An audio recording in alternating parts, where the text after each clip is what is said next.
What is up, guys? And welcome back to kind of an episode of the Frey Experience. I'm gonna give you guys a little rundown. You guys can probably tell by the title of the video that something went a little bit wrong, and I'd like to share it with you guys. I didn't put it on any of my social medias because I didn't want, you know, a bunch of people. How you doing? What happened? All this. So I was like, I'll just save it for a video. Most of the guys that follow me on social media follow me on YouTube as well. So just kill two birds with one stone. Probably shouldn't have used the word kill. So for about 2.5 to 3 months now, I've been having some back pain, and my dad also has back pain. So we both thought, same thing, sciatic nerve. We had the same symptoms, lower back pain that would shoot through our lower back into our bladder and groin area. So I blew it off as that, no big deal. The first time it ever happened, I was in Escalon, staying the night over at Tim's house. You guys know Tim, Delta Bassin 209. I fish with him 90% of all my videos. He's my partner. And I was going to help him take down a tree. And I woke up, and my back was absolutely just, I couldn't move. My legs were jello. My lower back was done. It felt like I needed a wheelchair. It was that bad. And I woke him up. I was like, "Hey, dude, what happened? Did I fall or did I sleepwalk? I didn't know." So at that point, I was like, "Something's wrong. My back's out." That's what I thought. It was terrible. If you guys have ever thrown your back out, that's what it felt like. And I had to drive myself home from Escalon to Riverbank, and that is probably takes about 7 minutes going down Santa Fe to Riverbank. Maybe a little more, maybe a little less. It's normally about 50, 55 once you get out of Escalon. You get through there, you have to hit two stop signs. I had to go 25 to 35 the entire way there because of how bad my back hurt. I couldn't hit the gas. I couldn't hit the brake pedal. I had to literally lean over my console to arch myself to make it feel better. And when I got home, I immediately threw myself on the heating pad, and that's basically about it. Woke up the next day, I was sore. Went to the chiropractor thinking it was my back, and he said, yeah, it's your sciatic nerve. It's pinched. And he took a tool and popped my back a couple times, and I felt better. And I asked him, I was like, "Hey, could this be my kidney, my gallbladder, my liver?" He's like, "No, it's same thing as your dad has." So I'm like, "Okay." So I went on 2 weeks, no problem. Then all of a sudden, slight back pain. I was like, no big deal. Do some stretches, and it went away. So I was like, okay, maybe I do have a back problem. And, for my age, I'm 22 years old. That's probably not that good to have back pain at my age. But it's a lot worse of what happened now, what I have now. So I have back pain every now and then one time me and Casey were out fishing. We had all the guys out, and we're doing a little fun little turkey shoot. And we were at McClure, and I had to call it like an hour and a half into the day because of how bad my back started hurting. And I was like, yeah, it was bad. I literally couldn't drive the way back home. I toughed through it and ended up doing it because I didn't trust Casey to pull the boat. Sorry, Casey. The rough water made it worse and everything, and then went home, rested, did some stretches, got on the heating pad like new. And then back pain every now and then and stuff. It always seemed to be on a Saturday. I don't know why. And then most recently, which would be today's Tuesday, so Saturday before. Actually, we'll just cut that out. Let's see. So today is the 14th. So I had the issue the 11th. So 3 days ago. 3 days ago, I woke up, was getting ready for my day, and I'm like, okay, I'm gonna go to Fisherman's, I'm gonna go to Bass Pro Shops, I'm gonna go to Turner's, I'm gonna stock up on some stuff. I got nothing to do. I go to get in the shower, and I'm like, okay, I'm having a little back pain. Okay, I could deal with that with the day. I could do some stretches now before I leave, and that'll be fine. I did every stretch I knew how to do that they showed me for back pain, and it kept getting worse and worse and worse and worse and worse. And I'm like, oh shit, this is like the first time. I was in agonizing pain. I wasn't pleasant to be around.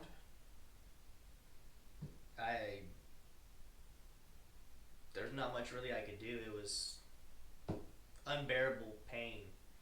And I was thinking to myself, there's a new symptom coming into this. This doesn't feel like back pain anymore. Like right here, my lower right abdomen was just burning. If I touched it, I got nauseous. If I just touched anywhere on my body, I got severely nauseous and had to go run outside.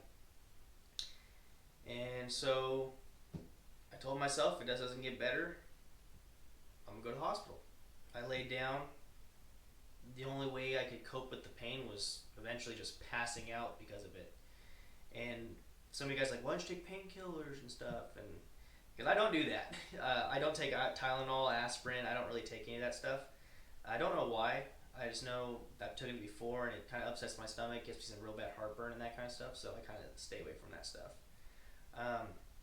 So I just pass out, wake up 30 minutes, and be like, oh fuck, it's still there. Then I end up sleeping through the night, and I wake up Sunday, and I'm like, oh, my back feels better. I go to get up, walk around a little bit. I'm like, oh yeah, it's a little sore like usual. And it hits me again. I'm like, oh shit. It's not at a 10 like it was. It was about a 6. I'm like, all right, it's time to call it. Let's go to the hospital. So I leave my house around 9 o'clock. About 8:56 was actually the time I left. And I get down to the hospital. I went to Kaiser on Dale Road in Modesto. Best hospital I've ever been to, I'll tell you that right now. All my injuries, from getting fish hooks removed from my body to getting staples in my head to fix me. Kaiser's the place to go, guys. Not sponsored. And then, where was I at? Oh yeah. I arrived at emergency. They tested me, checked me for fever, all that shit because of the COVID. They let me in, and I talked to some person. I gave them what was wrong with me and what was going on, and they said, "All right, piss in this cup." And I piss in the cup. I walk back into the room, and there's 2 people in there, and there was nobody in there when I walked in. So there was 2 people. I'm like, okay, no problem. Hand my piss sample over, and 5 minutes later, dude comes out and grabs me. And there's no possible way they could test my piss that fast to tell me what was wrong with me. But I think because of the severity of what was going on with me and what they were thinking, they let me go, get me in there as soon as possible. And then I had a super cool doctor. He was 7 feet tall. He was Asian, super cool guy. He cracked jokes with me. He liked fishing too. And Kaiser has some of the coolest doctors, I'll tell you that right now.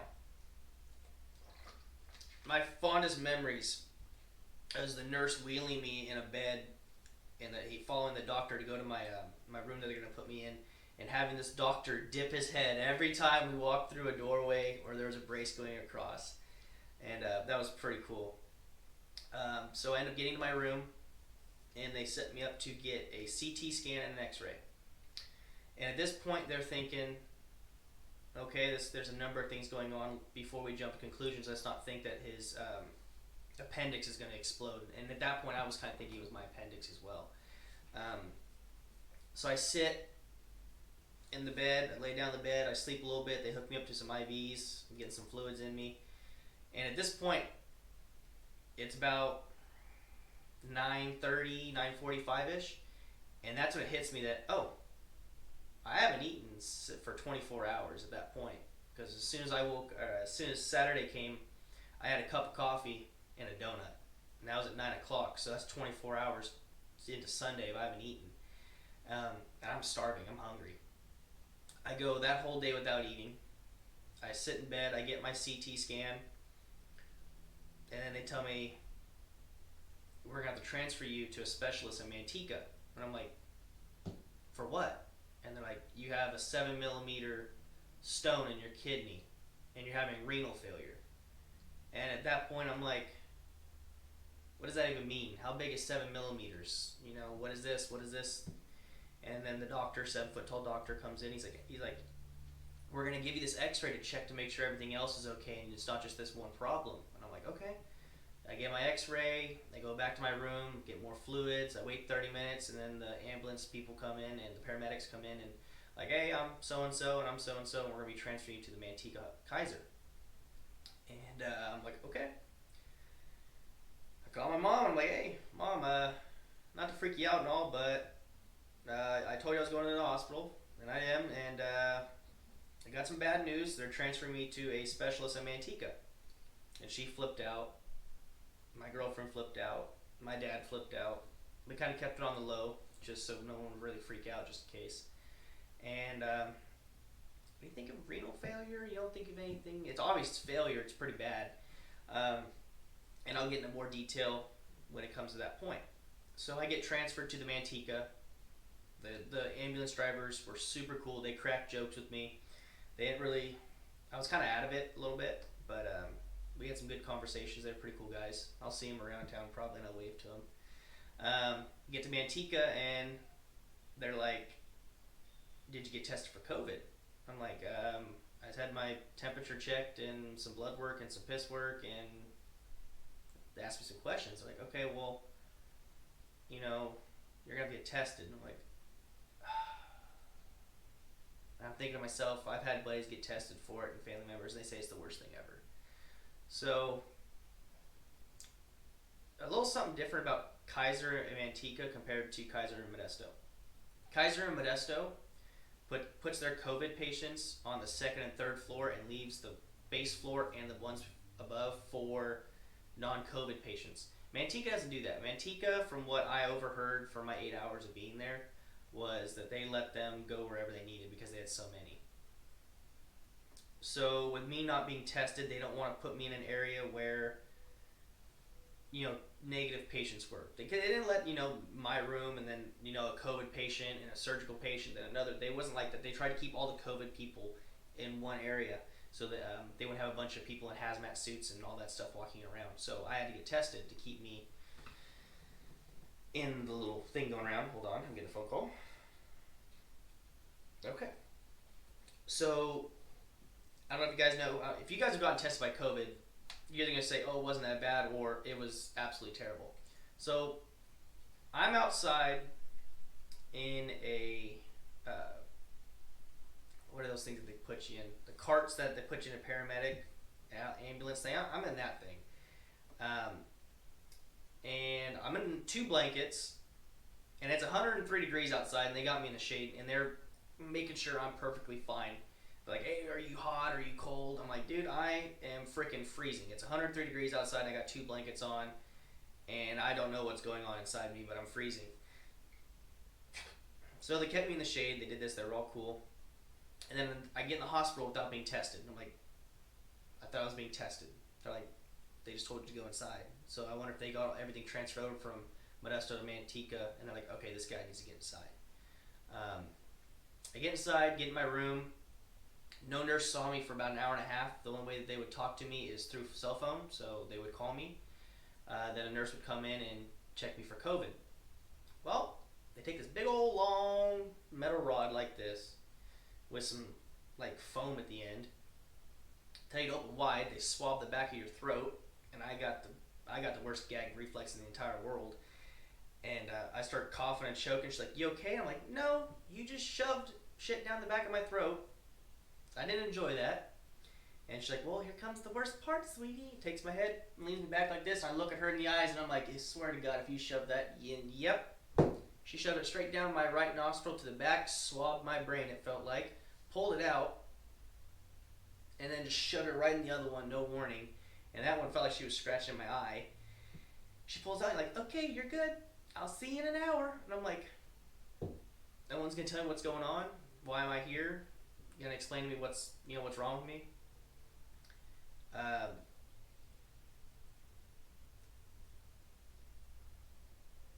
that point, it was around 1:30, I want to say, that I finally got some more fluids.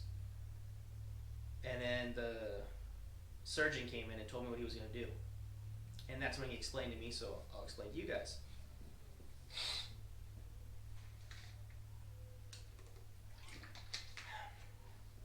Surgeon comes in, and he just looked like he just got out of doing a surgery. Doing some sort. He's a specialist that specializes in what's going on with me. And he said, this is what's going on, Mr. Frey. You are having renal failure and acute ural failure. I might get that kind of mixed up or the words wrong a little bit, but I was having two failures, and my kidney was almost gonna borderline failure. He said, it could have been a week or a month, and that your kidney would have went bye bye. I was like, oh shit, okay, okay, and he's all, there's two ways we could do this, and I said, okay, what are my options? He says, well, we could put a tube in your back. And I said, that doesn't sound too fun, because as he explained to me, if I get the tube in my back, I have to come back for surgery and get the actual stone removed. And at that point, the stone has actually lodged itself in my ural or renal, causing no fluids to pass through one kidney, so it's getting all built up in my kidney. And small amounts are able to, go pass through the tube into my bladder. So that stone was blocking it. It was failing, and my kidney was at that point where it was close to failure. And then the doctor told me, hey, your other kidney should have, kind of picked up the pace, because you only really need one kidney to live, and your kidney wasn't working overtime to make up for your one that's almost failing. I'm like, oh, okay, well, I got to worry about that in my life. So about the tube in my back, I said no to that, because I wanted to get things done right then and there. And I didn't want to deal with the tube in my back, because then they got to pull it out. And I didn't trust that doctor with the pull out. So this is where it just hits you hard. I said, what is the other option? And he says, well, I go through your penis. And that's when I'm like, excuse me, what? He's like, I go through your penis. I take a scope. I go up through your urethra, into your ural, into your renal, and then into your kidney. I may probably have this all cockeyed where it actually is, but yeah. And then he says he's going to remove the kidney stone the best he can. He may have to either cut it into pieces and take it out, or may try to take it out at one, whole size if it's, if it could fit, or he's got to jackhammer it or do some other stuff that, doctors do. And then he says, I'm going to put a stent in. And I'm like, okay, and the stent is to keep something open from here to my bladder, so all of the toxins and stuff from that built up in my kidneys could just flow in my bladder, and I could, piss it out. And so I said, okay, doctor, we'll do that one. It was either that or, me going back with a tube in my back, and I don't want to do that. I've had plenty of my friends and families have tubes in their backs, and I say it's the worst feeling in the entire world to get it taken out. So I was like, through my penis it is.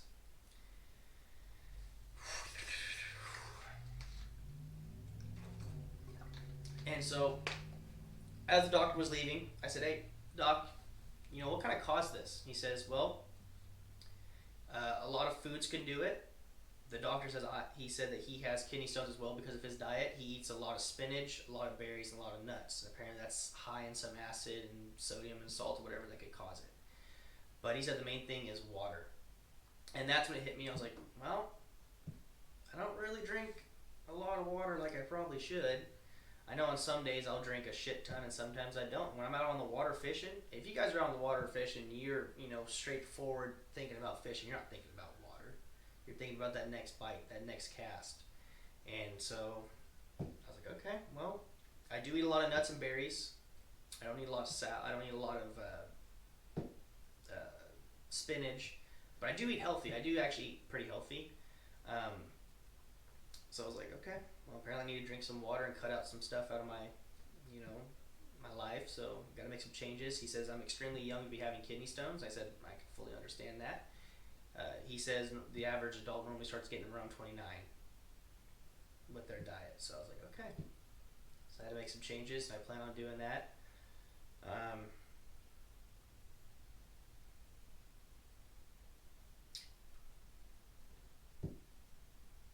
At that point, I was like, well,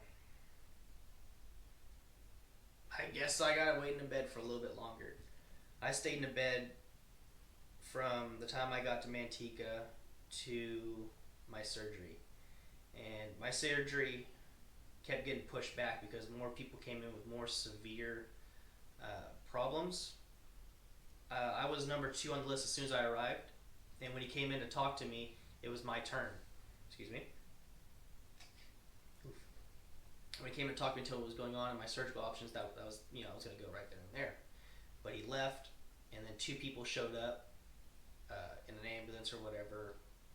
I don't know the whole story, but they had a 10, an 11, a 12, a 16, and an 18 millimeter kidney stone inside them. So those 2 people, I was like, I didn't have an option, but I would have let them go in front of me because, mine's 7 millimeters and theirs is almost 3 times the size as mine. So, and they were girls, so I was like, let them go. And they were like, I think they're in their 40s. They may have been sisters. I don't know. The way they made it sound like it came together. So at that point, I was just waiting. At that point, it was getting close to me not eating for 32 hours, which is completely my fault. I didn't really ask for like some snacks because at the point when they say you're getting surgery, I guess you can have food or water. So I was like, okay, I'm screwed on that part. I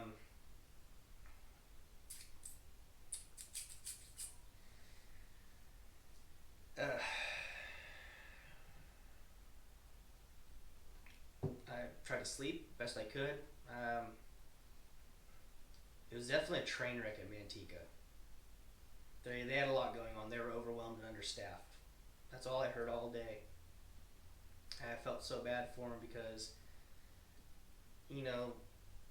there's patients next to me that are, 3 hours late to being transferred to a different hospital because of something's going on. There's doctors running around taking care of people that aren't theirs and all this stuff, and I was like, well, this is like hectic, and I'm just sitting there like, hey, I'm fine by myself. You guys don't need to come in and check on me. I'm fine. If you hear the thing just go flat like I'm dying, then come in by all means. After I couldn't sleep anymore, I would just stare at the clock and count. 729 I counted to before I passed back out. And it wasn't because of the pain. My body said, I think you counted enough. You deserve a break. So I passed out. Woke up, wide awake. Couldn't go back to sleep. So I sat there and stared at my curtain for another hour and a half before the surgeon came in and said, hey, bud, I see you're awake. Do I give you a sticker? And I'm like, I got a sticker, bud. Thanks. And he said, all right, you're up next. I'm like, okay. And he's all, the head nurse or chief nurse is going to come in and get you ready. I'm like, okay, cool.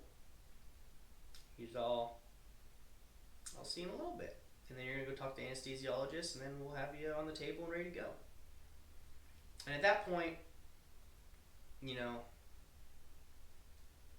I wasn't really freaking out because I hate hospitals and I hate all that stuff.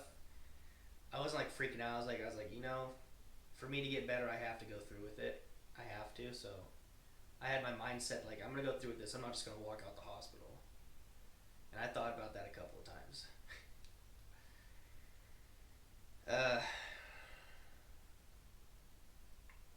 Nurse comes in, says, you ready? And I'm like, do I have a choice? She's like, no. So I was like, okay, I'm ready then. I got all my belongings put into a bag. I told the nurse that, hey, call my mom and call my girlfriend and tell her I'm going in. So the nurse did that, the one that's been taking care of me throughout the day. The head nurse was taking me into the anesthesiologist. That nurse was super cool. The anesthesiologist was as well super cool. The Manteca Kaiser was like Grey's Anatomy. It was like that. I don't watch Grey's Anatomy. Kind of used to, but it was kind of like that. It reminded me of that. So I talked to the anesthesiologist. He introduces himself. He lets me know what they're going to be doing. He says he's going to pump me up full of some stuff to help me sleep. He says it takes the average person 10 to 15 minutes to be completely out. So at that point, 2 more nurses come in, the anesthesiologist and the surgeon comes in. And they're like, hey, do you need help getting on to the the table. So I was like, I could do it myself. I'm a big boy. Apparently, laying in a bed for that long, you kind of, I wouldn't say I went numb. It was just like my leg don't work very well at that point. I was like, boom, I didn't think of that. So I would get up and try to push myself onto the bed. And I was kind of like, off that movie Forrest Gump, where Lieutenant Dan falls out of the bed. I was kind of like that, but I didn't fall, hit the ground, so that's good. I get in, and he's like, "I'm gonna give you this mask, and it's gonna help you sleep. 10 to 15 minutes, you'll be out." I said, "Okay." I put it on. They're talking and stuff. It's like kind of wah wah wah wah wah, and then I just start fading fast. It was like, ooh. I was like, whoa. And then it got black because I was out of it, but I wasn't completely out. I could still hear a little bit. And the nurse goes, is he already out? And then the anesthesiologist goes, Tyler, you awake? Tyler. And then the other nurse goes, that has to be a record. It took me 32 seconds to be completely knocked out. But it takes, I don't even know how to explain it. Average person, 10 to 15. Me, 32 seconds. I'm going to say that's a record. Kaiser, I'm coming down there. Manteca, we're getting this stuff notified. I want that to be a record. I was out like a trout. Now here comes the fun part. They did their work on me and stuff. They put, stuff up my pee hole. And put some more stuff up my pee hole. And bing, bang, boom. I have a stent in me. I woke up out of surgery 10 minutes after they pulled the breathing tube out of my throat. I'll tell you right now, my throat still tastes like plastic and lube. I swear it still does. It's disgusting. And I had two nurses I didn't recognize. Maybe they were like recovery nurses or to help me with, everything. Absolutely the nicest people in the entire world. They were cracking jokes with me, and they were cracking jokes themselves at me. One was a Latina, heavy Latina accent, absolutely hilarious. She was like 110%. I'm glad I got her to be my nurse. And then the one that was helping her was Asian, with a very thick Asian accent, and I am absolutely so happy I had her, because those two, I feel like they were working together for like 20 years, because they were just hashing it out between each other, making fun of each other, making fun of me. We were having a good time. And 10 seconds of being woken up, I was like, I gotta piss. And they're like, okay. They cover the curtains. They're like, you stand? I'm like, I could stand. I couldn't stand. I stand up, and if you guys have ever had, 12 rounds of Jose Cuervo, hard alcohol shots, and if you've just gone all night with drinking, that's what it felt like. I mean, the background was shaking. I was all over the place. I was completely out of it. It was bad. And they gave me a jug to piss in, and I filled it the entire way up, and it was red and purple because all the stuff from my kidneys was draining out. And they said, I was awake for 5 minutes at this point. We're still cracking jokes and having a good time. They're like, okay, get dressed. I'm like, how? They expect me to just get dressed and go. I heard about that, getting, some surgeries, they want you in and out of the hospital real fast. So I get dressed, I get all my belongings, I sit in a wheelchair, and they wheel me out. I was awake. I was out of the hospital in less than 10 minutes after I woke up. And I was like, holy crap. And the one thing that I will never forget is I asked the doctor, said, hey, what's a good thing to eat after surgery? He's like, well, you could eat something light. Just don't go eat In-N-Out. And in my head, I was like, God damn it, So good. So, and but the surgeon said, but you're not gonna want anything to eat. Um, you know, you're not gonna want anything to eat after surgery. Everyone's nauseous, and I'm like, dude, you do not know me. I got in the car on my way home, completely out of it, telling a story that I don't remember, but yet giving perfect directions to get home to my mom. And my girlfriend was riding shotgun. I was getting perfect directions on the freeway to get home, and I'm completely out of it. And all of a sudden it hits me like, boom, I haven't eaten for 42 hours. I think it was four. I'll do the math. I'm pretty sure it was almost 42 hours. And I was like, I'm starving. I need food. They didn't bring me anything. A little pissed off about that. I get home, and they're, the doctor got a call, or my mom, the doctor called my mom, and was like, hey, I want to check in on him, see how he's doing, make sure if he's going to eat something light. Well, my fat ass at that point, I've already downed 3 things of Ritz crackers. 3. It's a lot of carbs. I cried like a little baby that we were out of Ritz after I ate them all. I'm talking full-blown out tears. I was completely out of it. My cat, Ricky Bobby, who has Down syndrome, came inside the house. I grabbed him, gave him a hug, told him I loved him, covered him in tears. I was just a complete mess. I was out of it. I was like looped out of my mind. It was crazy. I felt like I was on something. I was out of it for the rest of the night. I woke up the next day at like 5 o'clock. I gotta pee. I pissed 5 times in an hour and 20 minutes. So, that's how it goes. And now I'm just sitting here, being a little more mobile. I'm trying to get out of bed some more to actually walk around and shit. But some things you just gotta take slow and some things you gotta take fast. Oh, also, I cried the night after my surgery when my girlfriend told me I couldn't go fishing for a week and a half to 2 weeks. That made me cry the most. I cried like a little baby back bitch. Sorry. So I won't be able to do that, but I do have videos and stuff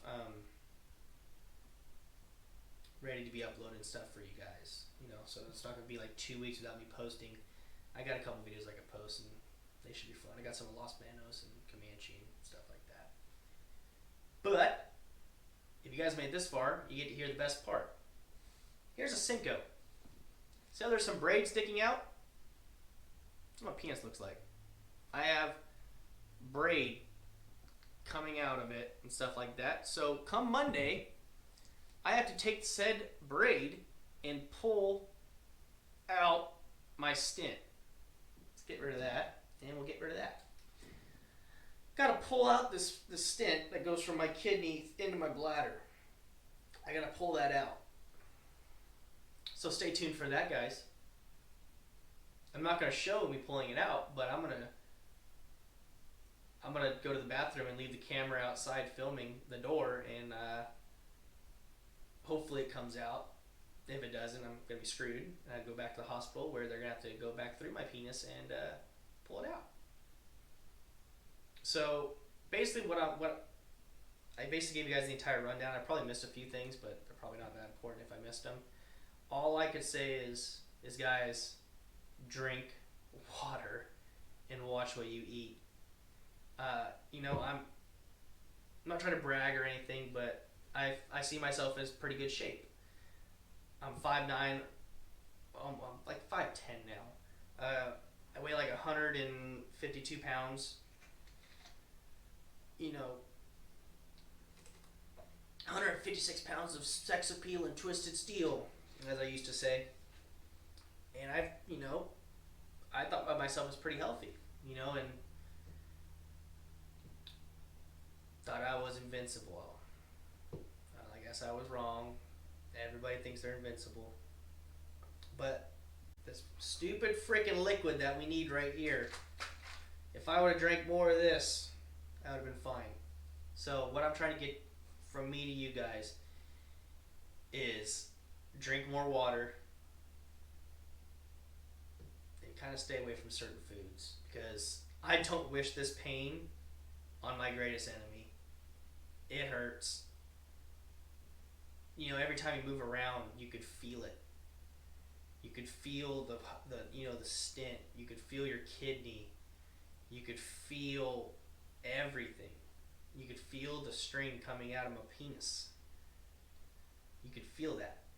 And it sucks. Especially when you piss. It sucks. Don't ever let this happen to you. And also, what I want to give another thing to you guys is, if you guys are having back pain, make sure you go get it checked out, because sometimes it's not always back pain. I thought it was back pain. 2 months later, it's a 7mm kidney stone. Imagine if I would have waited another month or another 2 months, it could have doubled or tripled.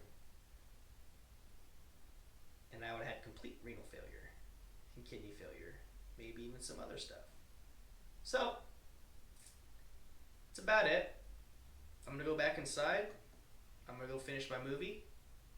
I'm going to get in comfy clothes. And I'll see you guys in the next episode of the Frey Experience.